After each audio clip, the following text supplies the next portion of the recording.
La historia está llena de gobernantes que abusaron de su poder de formas que te van a dejar con la boca abierta. Hoy vamos a adentrarnos en los rincones más oscuros del Imperio Romano para descubrir a los emperadores más depravados que jamás hayan pisado la tierra. Prepárate, porque lo que estás a punto de escuchar va a cambiar para siempre tu perspectiva sobre el poder absoluto y sus consecuencias. ¿Alguna vez te has preguntado qué pasa cuando alguien tiene poder ilimitado sobre millones de personas? ¿Qué sucede cuando no existen límites? ¿Cuando nadie puede decirte que no? ¿Cuando tus deseos más retorcidos pueden convertirse en realidad con solo chasquear los dedos? Los emperadores romanos que conocerás hoy nos dan una respuesta aterradora a esas preguntas.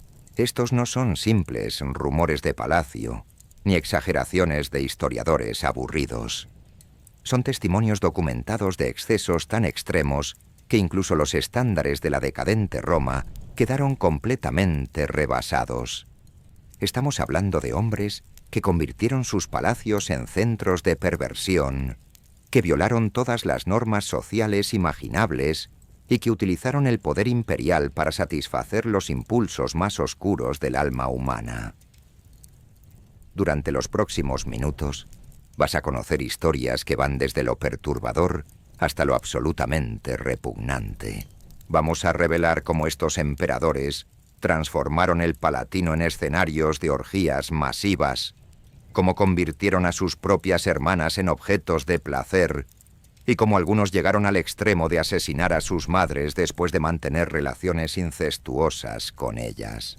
Pero antes de continuar, déjame advertirte algo. Estas historias son reales. Provienen de historiadores como Suetonio, Tácito y Casio Dión, quienes documentaron meticulosamente los excesos imperiales. Y aunque algunos detalles puedan haberse exagerado con el tiempo, la evidencia arqueológica y los múltiples testimonios confirman que estos emperadores realmente alcanzaron niveles de depravación que desafían toda comprensión humana. Empecemos nuestro viaje hacia las profundidades de la depravación imperial con el primero de estos monstruos. Tiberio, el viejo más sucio que jamás gobernó Roma. Tiberio reinó del año 14 al 37 después de Cristo, y aunque comenzó como un emperador relativamente competente, sus últimos años en el poder se transformaron en una pesadilla de perversión sexual que haría palidecer a los creadores de contenido más extremo de Internet. Este hombre no se conformaba con los excesos típicos de la élite romana. No, Tiberio necesitaba algo mucho más retorcido. En el año 26 después de Cristo, Tiberio tomó una decisión que cambiaría para siempre su legado histórico. Abandonó Roma y se retiró a la isla de Capri, donde construyó una villa que se convertiría en sinónimo de depravación absoluta. La Villa Jovis, como se conocía este lugar, no era simplemente una residencia imperial. Era un laboratorio de perversión sexual, donde Tiberio experimentaba con los límites más oscuros del comportamiento humano. Según Suetonio, quien tenía acceso a mano, Tiberio transformó documentos imperiales y testimonios de primera o su villa en lo que solo podemos describir como un centro pornográfico de la antigüedad. Las habitaciones estaban decoradas con esculturas y pinturas eróticas tan explícitas que incluso los romanos, conocidos por su actitud liberal hacia la sexualidad, se escandalizaban al verlas. Pero las decoraciones eran solo el comienzo. Tiberio mantenía bibliotecas enteras llenas de manuscritos eróticos que servían como manuales de instrucción para los participantes en sus orgías. Estos no eran simples textos románticos, eran guías detalladas de prácticas sexuales que abarcaban desde lo inusual hasta lo completamente aberrante. El emperador reclutaba jóvenes de toda la isla y del continente italiano para participar en sus fantasías. Organizaba elaboradas cadenas de actos sexuales donde él alternaba entre ser voyeur y participante activo. Los testimonios históricos describen escenas donde decenas de personas se entregaban simultáneamente a prácticas que desafiaban toda norma moral de la época. Pero quizás la historia más perturbadora de todas involucra a lo que Tiberio llamaba sus pequeños peces. El emperador entrenaba a niños pequeños para que nadaran entre sus piernas en las piscinas de la villa, donde supuestamente los utilizaba para estimulación sexual. Esta práctica, documentada por múltiples fuentes históricas, representa uno de los casos más claros de abuso infantil sistemático en la historia imperial romana. La villa Jovis se convirtió en un lugar tan infame que su mera mención podía hacer que incluso los romanos más liberales se sonrojaran de vergüenza. Los visitantes oficiales que llegaban a la isla para tratar asuntos de Estado se encontraban con escenas que desafiaban toda descripción. Embajadores extranjeros reportaban a sus gobiernos que el emperador de Roma había perdido completamente la razón. Tiberio no se limitaba a organizar estas orgías, también las utilizaba como herramientas de poder político. Invitaba a senadores y miembros de la élite romana a participar, creando así un sistema de chantaje basado en la complicidad sexual. Quien participara en sus excesos quedaba comprometido para siempre. Quien se negara enfrentaba la posibilidad de perder favor imperial o algo peor. Los historiadores nos cuentan que Tiberio llegó al extremo de crear nuevas posiciones sexuales que llevaban su nombre. La sprint tree, una práctica que involucraba a 3 hombres en actos simultáneos, supuestamente fue inventada en las habitaciones de la villa Jovis. Esta obsesión por la innovación sexual muestra cómo el poder absoluto puede corromper incluso los aspectos más íntimos de la experiencia humana. Pero Tiberio no era solo un pervertido, era un pervertido sádico. Los relatos históricos describen cómo combinaba placer sexual con crueldad extrema. Se dice que obligaba a sus víctimas a presenciar torturas mientras participaban en actos sexuales, creando una asociación psicológica entre placer y dolor que satisfacía sus impulsos más oscuros. La isla de Capri se convirtió en una prisión dorada donde la entrada era fácil, pero la salida casi imposible. Tiberio mantenía un control férreo sobre quién podía abandonar la villa, asegurándose de que los secretos de sus excesos no llegaran fácilmente a Roma. Aquellos que intentaban escapar o que mostraban signos de resistencia enfrentaban destinos terribles. Desde los acantilados de la villa Jovis, Tiberio supuestamente arrojaba al mar a quienes lo desafiaban o lo aburrían.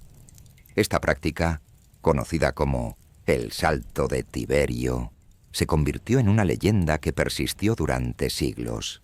Los lugareños de Capri aún señalan el lugar exacto desde donde el emperador enviaba a sus víctimas a una muerte segura en las rocas del mar Tirreno.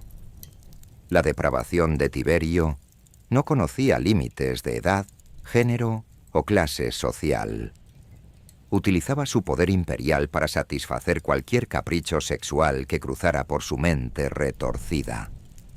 Los testimonios históricos sugieren que sus prácticas se volvían más extremas con cada año que pasaba, como si necesitara constantemente nuevas formas de transgresión para mantener su interés.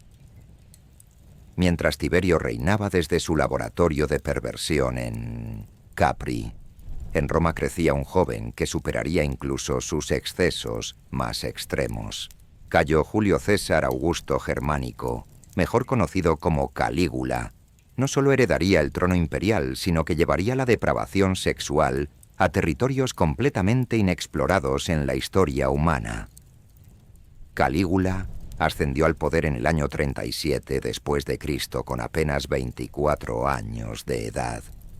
Y desde el primer momento quedó claro que este emperador no reconocería límite alguno. Si Tiberio había sido un pervertido calculador y secreto, Calígula sería un exhibicionista sexual que convertiría sus transgresiones en espectáculos públicos que horrorizarían incluso a los romanos más desensibilizados. La primera señal de alarma llegó cuando Calígula decidió que las leyes sobre el incesto no se aplicaban a él. Pero no estamos hablando de una aventura secreta o un desliz ocasional. Calígula estableció relaciones sexuales públicas y sistemáticas con sus 3 hermanas, Drusila, Agripina la menor y Julia Livila. Y cuando digo públicas, me refiero a que las exhibía abiertamente durante banquetes imperiales. Imagínate la escena. Los invitados más distinguidos de Roma, senadores, patricios y embajadores extranjeros, sentados en elegantes divanes mientras observaban cómo el emperador mantenía relaciones sexuales con sus hermanas durante la cena. Suetonio describe cómo Calígula colocaba a cada una de ellas por turnos debajo de él, mientras su esposa se reclinaba arriba, convirtiendo el incesto en un entretenimiento nocturno para la élite romana. Drusila era claramente su favorita.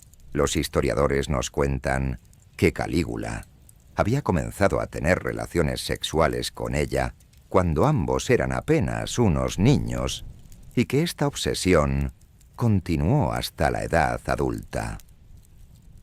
Cuando Drusila se casó con otro hombre, Calígula simplemente se la arrebató a su esposo legal, estableciéndola como su concubina oficial en el palacio imperial. Pero las hermanas eran solo el comienzo de sus transgresiones familiares. Calígula también mantenía relaciones sexuales con sus primas, llegando incluso a dar el nombre de su madre a una de sus concubinas favoritas, en lo que los psicólogos modernos reconocerían como una clara manifestación de complejos edípicos extremos. La obsesión sexual de Calígula se extendía mucho más allá de su círculo familiar. Desarrolló un método sistemático para apropiarse de las esposas de otros hombres, que se convirtió en una de sus prácticas más notorias. Durante las bodas de ciudadanos prominentes, Calígula aparecía como invitado de honor, pero invariablemente se marchaba con la novia. El caso más documentado involucra a Gayo Pisón y Livia Orestilla. Durante la ceremonia de boda, Calígula observó a la novia y decidió que la quería para sí mismo.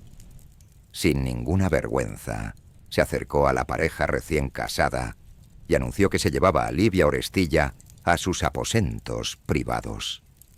Después de pasar la noche con ella, regresó para declarar públicamente que había contraído matrimonio con la mujer, imitando, según él, a Rómulo y el legendario rapto de las Sabinas.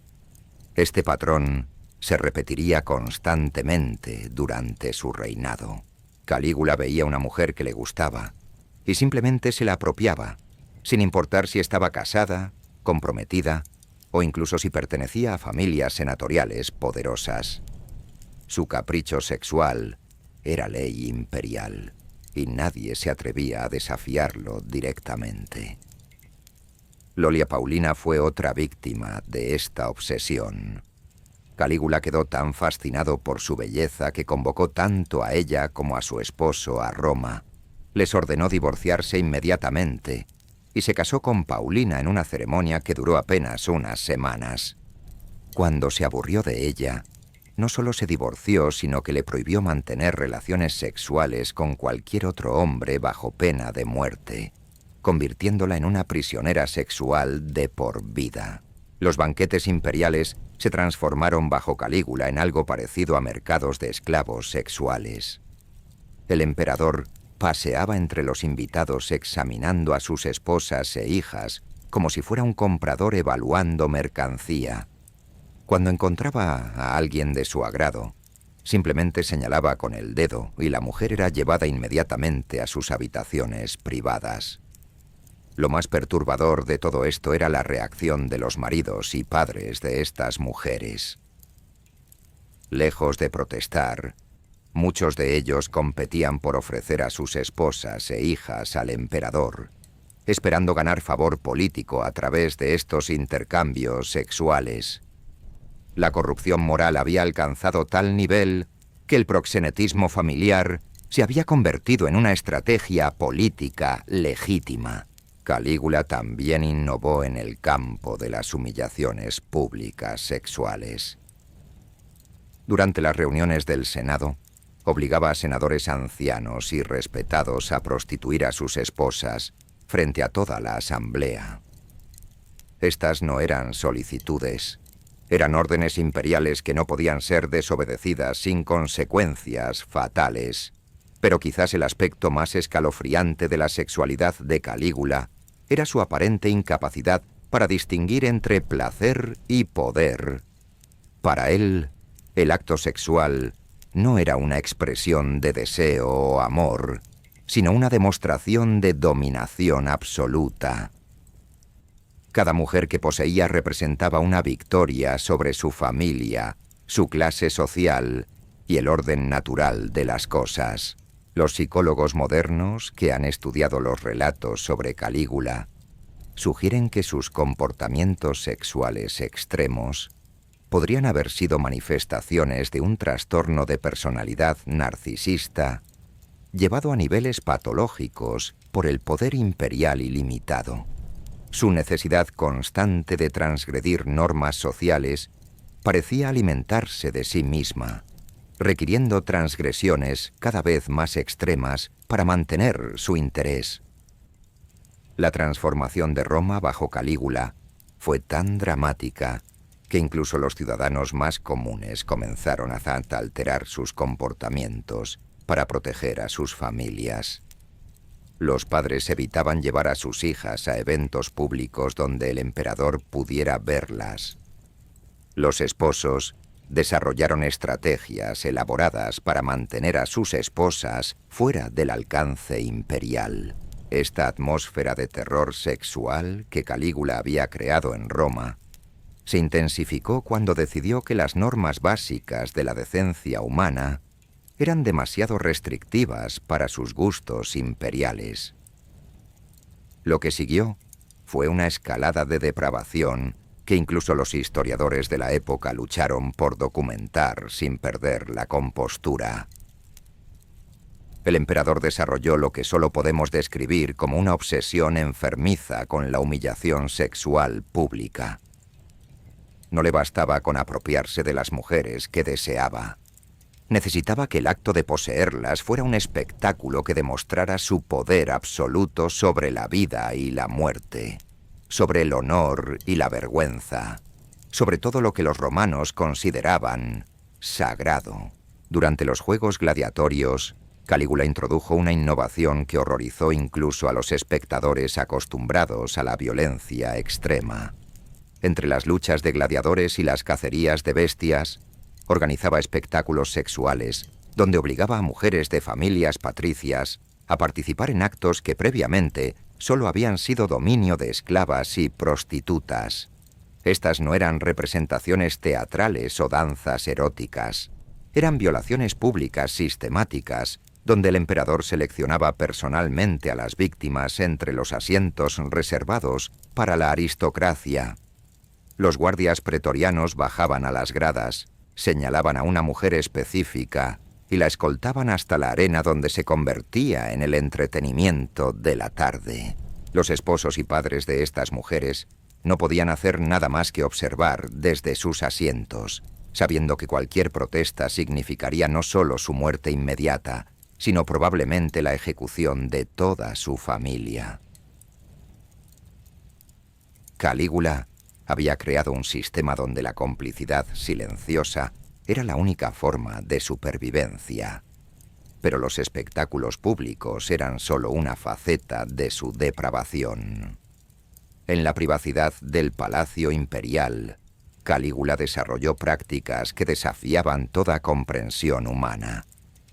Estableció lo que los historiadores describen como escuelas de placer, donde entrenaba a jóvenes de ambos sexos en técnicas sexuales específicamente diseñadas para satisfacer sus fantasías más retorcidas. Estos no eran simplemente esclavos sexuales en el sentido tradicional. Calígula había creado un sistema educativo completo dedicado a la perversión sexual. Los participantes recibían instrucción formal en anatomía, psicología del placer y dolor, y técnicas avanzadas de estimulación que habían sido desarrolladas específicamente para los gustos imperiales. El emperador mantenía registros detallados de estas sesiones de entrenamiento, documentando el progreso de cada participante como si fuera un programa académico legítimo. Los archivos imperiales contenían evaluaciones escritas de la competencia sexual de cientos de jóvenes, clasificados según sus habilidades específicas y su capacidad para satisfacer diferentes tipos de fantasías. Lo más perturbador de todo esto era la sistematización. Calígula no era simplemente un hombre con impulsos sexuales descontrolados. Era un organizador meticuloso que había convertido la depravación en una ciencia exacta. Cada aspecto de sus prácticas sexuales estaba cuidadosamente planificado, documentado y refinado para maximizar tanto su placer personal como el impacto psicológico sobre sus víctimas. Los testimonios de supervivientes, filtrados a través de décadas de secreto y miedo, revelan que Calígula había desarrollado un sistema de categorización para sus víctimas sexuales. Las clasificaba según su resistencia física, su capacidad de sufrimiento y su valor como herramientas de chantaje político. Cada persona tenía un propósito específico en su gran experimento de dominación sexual. Durante sus famosas cenas imperiales, Calígula combinaba gastronomía de lujo con exhibiciones sexuales que convertían la comida en un preludio para la degradación. Los invitados llegaban esperando una velada elegante y se encontraban participando, voluntariamente o no, en orgías que duraban hasta el amanecer. El emperador había perfeccionado el arte de la coerción sexual psicológica. No necesitaba usar fuerza física directa porque había creado un ambiente donde la resistencia parecía imposible. Los invitados se encontraban rodeados de guardias armados, aislados de cualquier ayuda exterior y constantemente recordados de que sus familias dependían de su cooperación para sobrevivir. Estas cenas se convirtieron en rituales de iniciación para cualquiera que quisiera mantener una posición prominente en la sociedad romana. Participar significaba comprometerse moralmente con el régimen de Calígula. Negarse significaba el exilio, la confiscación de propiedades o algo peor. La élite romana se encontró atrapada en un sistema donde la supervivencia requería complicidad en atrocidades sexuales. Los relatos históricos describen cómo Calígula utilizaba estos eventos para identificar y neutralizar a sus enemigos potenciales. Observaba cuidadosamente las reacciones de sus invitados, tomando nota mental de quién participaba con entusiasmo, quién lo hacía por miedo y quién mostraba signos de resistencia interna. Esta información se convertía en inteligencia política que utilizaba para manipular el equilibrio de poder en Roma. Pero quizás el aspecto más escalofriante de la sexualidad de Calígula era su capacidad para combinar placer personal con terrorismo psicológico sistemático. Cada acto sexual era simultáneamente una experiencia hedonista y un acto de guerra contra las normas civilizadas. No buscaba solo satisfacción física, sino la destrucción completa de la moral social romana. Los efectos de esta campaña de terror sexual se extendieron mucho más allá de las víctimas directas.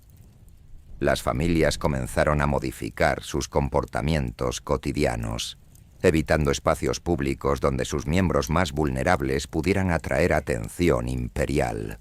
Los matrimonios se celebraban en secreto. Las mujeres jóvenes eran enviadas a propiedades rurales remotas y las interacciones sociales normales se volvieron imposibles. Calígula había logrado algo que ningún emperador anterior había conseguido: convertir la sexualidad misma en un arma de control político. No gobernaba solo a través de la fuerza militar o la manipulación económica, sino a través del terror sexual sistemático que penetraba hasta los aspectos más íntimos de la vida privada romana. Esta transformación de Roma bajo Calígula representó un punto de inflexión en la historia imperial. Demostró cómo el poder absoluto podía corromper no solo al individuo que lo poseía, sino a toda una sociedad, creando estructuras de complicidad y terror que se autoalimentaban y crecían más extremas con el tiempo.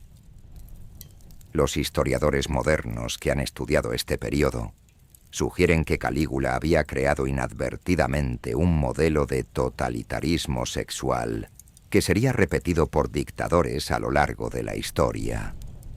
Su legado no fue solo personal, sino institucional, estableciendo precedentes que futuros emperadores romanos utilizarían y amplificarían.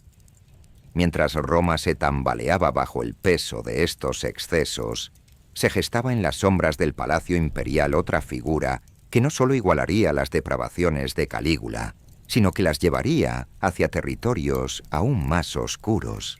Nerón, el futuro emperador que convertiría el matricidio en preludio sexual, ya mostraba signos de una psicopatía que superaría incluso los estándares establecidos por sus predecesores. La transición del poder de Calígula a sus sucesores no significaría un retorno a la normalidad. En cambio, cada nuevo emperador parecía interpretar los excesos de sus predecesores como desafíos personales que debían ser superados. La depravación se había institucionalizado en el corazón mismo del Imperio Romano, creando una cultura de competencia sexual extrema entre los aspirantes al trono. Nerón llegó al poder en el año 54 después de Cristo, cuando tenía apenas 16 años, pero ya había sido moldeado por un ambiente palaciego donde la perversión sexual era tan común como el aire que respiraban los cortesanos. Su madre, Agripina la Menor, había sido una de las hermanas víctimas de Calígula, y ella misma había desarrollado una relación incestuosa con su propio hijo, que escandalizaría incluso a una sociedad ya completamente desensibilizada. Los primeros indicios de la depravación de Nerón aparecieron mucho antes de que ascendiera al trono. Los cronistas de la época documentaron que el joven príncipe y su madre mantenían una relación sexual que era un secreto a voces en todo el palacio imperial. Los sirvientes reportaban constantemente manchas reveladoras en las ropas de ambos después de sus viajes juntos en litera. Evidencia física que hacía imposible negar lo que estaba sucediendo. Cuando Nerón finalmente se convirtió en emperador, esta relación incestuosa se intensificó hasta convertirse en una obsesión mutua que dominaría los primeros años de su reinado. Agripina no era simplemente una madre permisiva, era una manipuladora sexual que utilizaba el incesto como herramienta política para mantener su influencia sobre el emperador más poderoso del mundo. Los consejeros imperiales se encontraron en una posición imposible. Sabían que la relación entre Nerón y Agripina estaba desestabilizando el gobierno, pero cualquier intento de intervenir significaba enfrentarse no solo al emperador, sino a una mujer que había sobrevivido a las purgas de Calígula y que conocía todos los secretos más oscuros del palacio imperial. La situación se volvió tan evidente que incluso los embajadores extranjeros comenzaron a reportar a sus gobiernos sobre la naturaleza incestuosa de la administración romana. Estas comunicaciones diplomáticas, preservadas en archivos de diferentes naciones, proporcionan una perspectiva externa sobre cómo el mundo civilizado percibía lo que estaba sucediendo en el corazón del imperio. Pero la historia de Nerón y Agripina no era simplemente una aberración familiar. Era el preludio de algo mucho más siniestro. Cuando los asesores imperiales finalmente reunieron el valor suficiente para sugerir que la influencia de Agripina debía ser limitada, Nerón no respondió alejándose de ella sexualmente. En cambio, decidió que la única forma de resolver el problema era matándola, pero no antes de una última noche de pasión incestuosa que se convertiría en una de las historias más perturbadoras de toda la historia imperial. El asesinato de Agripina por parte de Nerón en el año 59 después de Cristo no fue un acto político calculado, sino el clímax de una relación sexual enfermiza que había alcanzado niveles de toxicidad imposibles de sostener.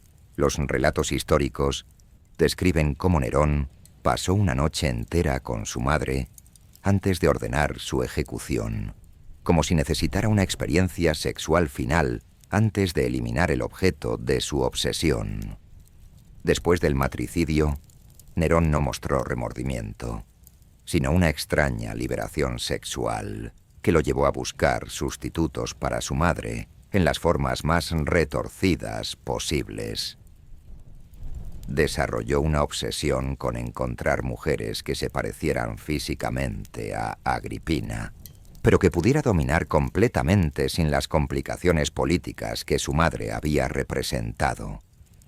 Esta búsqueda lo llevó a Popea Sabina, una mujer casada que se convirtió en el nuevo objeto de su obsesión sexual. Pero la relación con Popea no fue simplemente adulterio imperial. Fue una recreación psicológica de su relación incestuosa con Agripina, donde Nerón intentaba revivir la intensidad sexual de su experiencia maternal a través de una sustituta más controlable. Nerón obligó a Popea a divorciarse de su esposo y se casó con ella en una ceremonia que muchos contemporáneos describieron como una boda simbólica con la memoria de su madre muerta. Durante las festividades matrimoniales, el emperador proclamó públicamente que Popea había sido elegida específicamente porque le recordaba a la mujer más bella que jamás había conocido. Una referencia apenas velada a Agripina, que horrorizó a los invitados. La relación entre Nerón y Popea se caracterizó por una violencia sexual que escaló constantemente. El emperador parecía incapaz de separar el amor del odio, el placer del dolor, la adoración de la destrucción. Los sirvientes del palacio reportaban constantemente gritos, llantos y sonidos de violencia provenientes de los aposentos imperiales. Esta dinámica tóxica alcanzó su punto culminante cuando Popea quedó embarazada. En lugar de celebrar la noticia, Nerón desarrolló una paranoia obsesiva sobre la fidelidad de su esposa, que lo llevó a someterla a humillaciones sexuales públicas diseñadas para probar su lealtad. Estas pruebas incluían obligarla a mantener relaciones sexuales con otros hombres, mientras él observaba, buscando signos de placer que pudieran indicar infidelidad. La tragedia final llegó cuando Nerón, en un ataque de furia sexual, pateó brutalmente a Popea en el vientre durante el embarazo. Los médicos imperiales lucharon desesperadamente por salvar tanto a la madre como al bebé, pero ambos murieron como resultado de la violencia de Nerón. El emperador había matado no solo a su esposa, sino a su hijo, no nacido en un acto de violencia sexual que no tenía precedentes incluso en los anales de la depravación imperial romana. Después de la muerte de Popea, Nerón entró en una espiral de locura sexual que lo llevó a buscar formas cada vez más extremas de recrear las intensidades emocionales que había experimentado con las mujeres más importantes de su vida. Esta búsqueda lo condujo hacia territorios completamente inexplorados, de perversión sexual, que involucrarían no solo adultos, sino también niños. El caso más documentado y perturbador de esta época involucra a Esporo, un joven esclavo que se parecía físicamente a Popea Sabina. Nerón se obsesionó con esta semejanza hasta el punto de desarrollar un plan que desafiaría toda comprensión humana de la sexualidad y la identidad. Nerón ordenó que Esporo fuera castrado quirúrgicamente, no como castigo, sino como parte de un proceso de transformación diseñado para convertirlo en un sustituto perfecto de Popea. Después de la castración, el emperador obligó al joven a vestirse con las ropas de su esposa muerta, a usar sus joyas y a adoptar completamente la identidad femenina de la emperatriz fallecida. Este proceso de transformación no se detuvo en los aspectos superficiales. Nerón obligó a Esporo a estudiar los gestos, la forma de hablar y los hábitos sexuales específicos de Popea, creando una recreación viviente de su esposa muerta que podía utilizar para revivir sus experiencias sexuales pasadas. Los historiadores describen esto como uno de los primeros casos documentados de lo que hoy reconoceríamos como transformación de género forzada con propósitos sexuales. En el año 67 después de Cristo, Nerón se casó oficialmente con Esporo en una ceremonia que se realizó con toda la pompa de un matrimonio imperial legítimo. Los invitados se vieron obligados a dirigirse al joven castrado como emperatriz Sabina y a tratarlo con todos los honores correspondientes a la esposa del emperador. Esta unión representó el punto culminante de la obsesión de Nerón con recrear y controlar sus experiencias sexuales pasadas. No se conformaba con recordar a Popea. Necesitaba poseerla nuevamente, incluso si eso significaba crear una versión artificial a través de la mutilación y la coerción psicológica de un joven inocente. Los relatos de contemporáneos describen cómo Nerón trataba a Esporo exactamente como había tratado a Popea, incluyendo los mismos patrones de violencia sexual y humillación psicológica que habían caracterizado su matrimonio anterior. El joven castrado se convirtió en un receptáculo para todas las fantasías, obsesiones y traumas sexuales que el emperador había acumulado a lo largo de su vida. Pero incluso esta recreación extrema de sus experiencias pasadas no fue suficiente para satisfacer los apetitos cada vez más distorsionados de Nerón. El emperador desarrolló lo que los psicólogos modernos reconocerían como una adicción a la transgresión sexual, donde necesitaba constantemente nuevas formas de violar normas sociales para mantener su interés y excitación. Esta adicción lo llevó a experimentar con prácticas que los historiadores de la época lucharon por describir sin perder la compostura. Nerón desarrolló elaborados juegos sexuales donde se disfrazaba de animales salvajes y atacaba las partes íntimas de hombres y mujeres que habían sido atados para su placer. Estos no eran actos espontáneos, sino representaciones cuidadosamente coreografiadas que requerían preparación, vestuario y escenografía específica. Los jardines del Palacio Imperial fueron modificados para acomodar estas fantasías bestiales.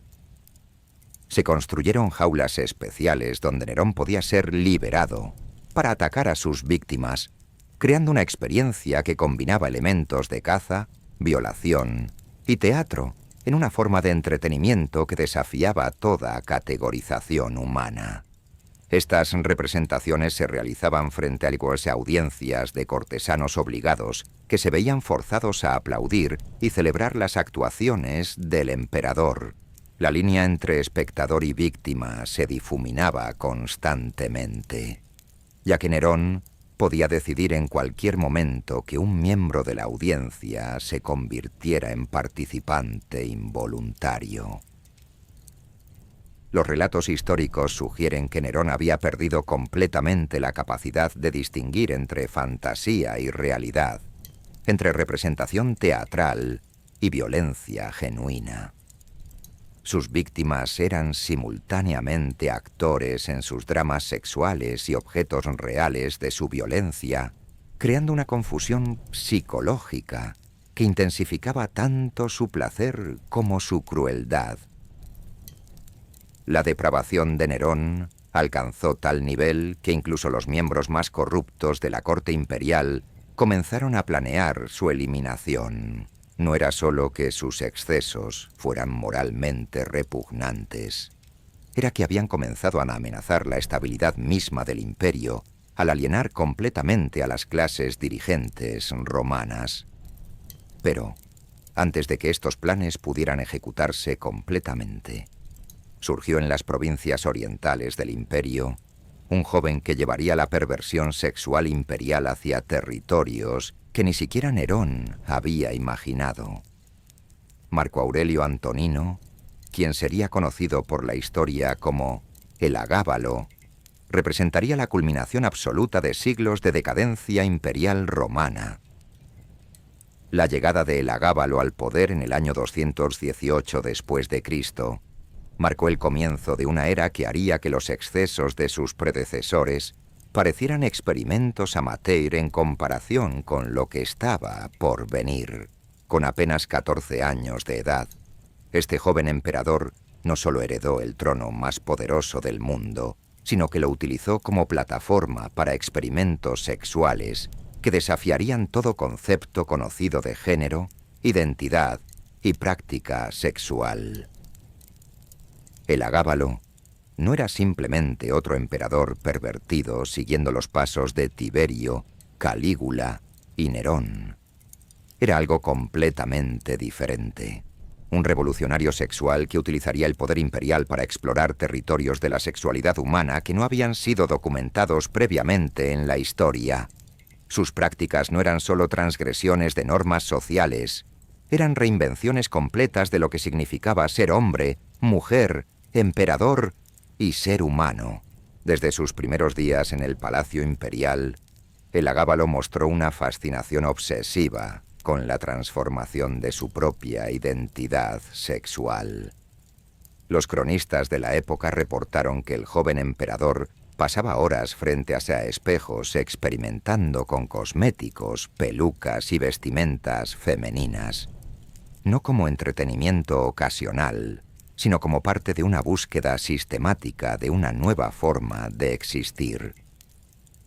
Estos emperadores nos enseñan una lección aterradora sobre la naturaleza humana cuando se le quitan todos los límites.